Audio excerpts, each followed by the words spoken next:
आता हा एक पाहून आला एका घरी, बायको म्हणे पहिला दिन का दुसरा दिन पाहून शक, तिसरा दिन पाहून शक, म्हणे अहो काय जात नाही म्हणे. नवरा म्हणे आता काय मी स्वतः सांगू नाही शकत नाही त्याला जाय म्हणे. मग काळजी करू नको, या जर पहिली घालणार ना यार बिघड बोला नको यार. तू फक्त एक काम कर, किचन रूम माझा आणि गादी टाकी ठेव म्हणे. गडी ठीक आहे म्हणे गादीने. त्या आई बाईने किचन रूम गादी केली नाही, त्या कोपरा उभी राहिली. अहो पहिले येऊ ना आणि गादीले मारी. अहो गादी मारे बायको ना कोपरा को गार आहे मारे. वो मारी मरदा सुना नका ना, वो मारी मरदा सुना. अहो गादी मारे ती माय दूर को काय. 5 मिनिटानंतर बाहेर ना आवाज माझा कस पाहुणा पैसा आला. बाई जोडे मध्ये तुला कसं खोटं मार म्हणे मी. म्हणे हा बाई म्हणे मी कसं खोटं रणू म्हणे. म्हणे हा खरे तो पाहुणा साना वाटे सांगे म्हणे मी कसं बोल जायला ना नाटक इथला नेता तरी काय काम ना. अतिथी जेवण हो त्याला सुद्धा त्याची पडलेली पाहिजे. गिरजाईला सांगितलं गिरजे आपल्याकडे कोणीतरी अतिथी आलेला आहे, काहीतरी स्वयंपाक कर, त्याला जेव घालायचे म्हणून जेवायलाही बसवलं.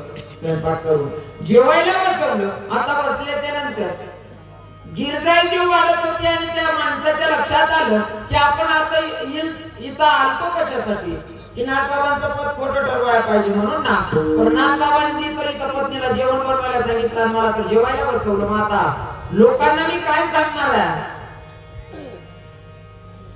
नाथबाबांना राग आला पाहिजे, असं काय करू. मग काय केलं, गिरजाई जीव वाढत होत्या. आबा उठला आणि गिरजाईच्या पाठीवर जाऊन बसला.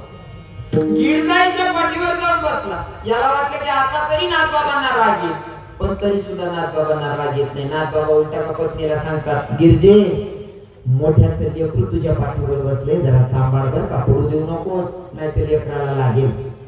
काय विचार असतील नाही का, की माय सुद्धा तेवढी शांत बर का नाथबाबांची पत्नी.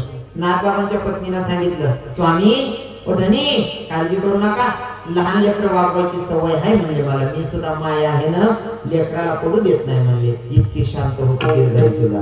हो संतांना जे पद प्राप्त झालं त्याच्या मागे पत्नीचा सुद्धा तेवढाच अधिकार आहे बरं का. हो आणि बाई शिवाय शांतपणा नाही, काय दीडशा ऐकत नाही. हो तुमची जेवढी इज्जत वाढते ना पुरुष मंडळी, हो तुमची जेवढी इज्जत वाढते ना, तर तुमची इज्जत वाढण्याच्या मागे बायकोचा मोठा हात असतो बरं. हो तुम्ही मान्य करणार नाही, पण तुम्हाला सांगतो, जर चौकात 4 मित्र भेटले, चौकातून तुम्ही फोन करा पत्नीला, मला मित्र येईल म्हणून सांगे 4-5 मित्र एक चहा दिले. जर मित्र सोबत असले बाईनं लगेच चहाच्या अगोदर पाणीच्या नंतर चहा, सगळ्या मित्रांना पुन्हा विचारलं, का भाऊजी काही नाश्ता बिष्टा बनवू का. हे 4 मित्र 40 मित्र जे सांगतात काय करणार तात्यांकडे गो, पण बाई काय भारी होईल ना, स्वभाव काय भारी हो, त्याने नुसतं चहा सांगा, पण बाई नाश्ता तयार पाहिजे. हा इज्जत कोणामुळे वाढली तुम्ही, कोणामुळे जास्त वय त्या काय सांगते तू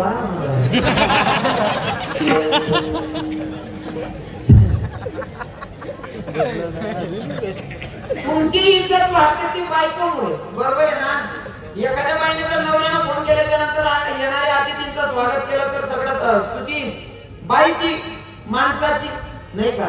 आणि तुम्ही जर कधी इज्जत नाही गरमा, तुम्ही चौकात जर 4-5 महाराज दिसणार बोबडा घरच्या फिरणार, आपण गेले जाऊ महाराज असले याने आम्हाला समोर फोन लाव नाही, आपला गावात सत्ता चालू आहे, या 4-5 महाराज आले येऊ का, कोणता करत आलेला आहे ना वाको समजिले यांकर माका कोंडा मातेले रे काका. तुमची इज्जत वाढवणं या मायांच्या हातात आहे. हा पण या गोष्टी मान्य सुद्धा करायला पाहिजे. आमचे जुने कीर्तनकारांचं मटेरियल मला वापरायला आवडतं. एका माणसाला बाई सांगत होती, मनाशिवाय तुम्ही इज्जत नाही आवरायच नाही, बाकीना 150 ना राहतात ऐकत काय नाही. बाई सांगे मनाशिवाय तुम्ही इज्जत नाही म्हणे, बडा गावड कापड नमाज राम राम करत म्हणे, काय करायचं गपचूप बसा, मनाशिवाय तुम्ही इज्जत नाही पण हावभाव काय आवराय.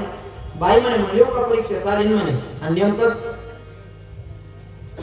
आमदारकीला निवड चालू होती, आमदारकीना प्रचार करायचा. आमदारांना जवळना माणूस होता, गावात भाषण दिल्यानंतर जास्त कोणले घरकुल नाही द्यायचे, घरकुल मंजूर कर दिसू, विहिरी मंजूर कर दिसू का, सिमेंट काँग्रेसना रस्ता मंजूर कर दिसू, फक्त आपला आमदारला निवड आणा, इतकं बारी चावी राहता. हो आमचा समाबाईने 7-8 पोलीस ना पोऱ्याला सांग म्हणे, बावड्या तुम्ही आपलं सांग मन माहिती पुरवून वाटायला झाला. हा जोरमा भाषण दिला का तुमले घर मंजूर कर दिसू विहिरी मंजूर कर दिसू तुम्हाला घरी मला रस्ता बनाई दिसू आणि पुऱ्या उन्हा म्हणे पप्पा म्हणे काय मन नाही करून वाटायला बोलावं यारे इवळा मग चालेल इथलं भूषण मग भाषण करा बायको करून वाटायला बोलायला नाही अहो राग राग मग घर घ्या हो ज्या लोक सभा होता त्या दामोदा कालपुरे लोकांना स्वभाव आहे शेकार देवाना नाम शेकार ज्या लोके सभा त्या दामोदे कालपुरे अवघड माझ्या बाई म्हणे तुला आठवत आहे का बडा लोक काय म्हणतील म्हणे मी तर भूषण मग भाषण करायला एवढा मोठा मग भाषण करायला तू कोणी इज्जत द्यावी नाही बाई म्हणे मी सांगत होता ना मीटर राव तुम्ही इज्जत वाढावू विषय करते मीटर राव ते घटावू विषय अरे म्हणे ही काय पण राखी दे बडा लोक दार मग भाषेत बाई म्हणे पण तुमले मान्यच आहे ना म्हणे मला मान्यच आहे फक्त ती इज्जत राखील म्हणे आणि नेमकंच हा भाऊ ती बाई बाहेर म्हणे आत्मा पुराण ताट होत लोकेश म्हणे तुमले काय वाटतं मी मन माणूस काय पुरण वाटायला बोलावं का अजिबात नाही मना माणूस आमदारांना प्रचार कराय ना तुम्ही एवढा लोक म्हणा नवरा सवाल बसायचे तर तुम्ही खाली कस काय लक्षात तुम्ही गोड तोंड कर देऊ मी पुरण वाटी दिले म्हण नवरा सांगा पुरण वाटी द्या राखली का विकली बाईने ठरवलं तर माणसाची इज्जत वाढवूही शकते आणि ठरवलं तर घटवू पण शकते माणसाची जास्त शांतपणा करा ना बाकी ना म्हणते हो काका कसं गेला गाव नाही बाकी मुद्द्याला मागे राहायचं बरोबर जेवण मोठा पदार्थ जेवण वापरतात मला वाटते अजून 1-1.5 तास उभं राहणं त्याची स्तुती करतो सध्या बोलायला चालेल ना बरोबर आहे ना तुम्हाला माहिती आहे शेवट खेळा पाहिजे ना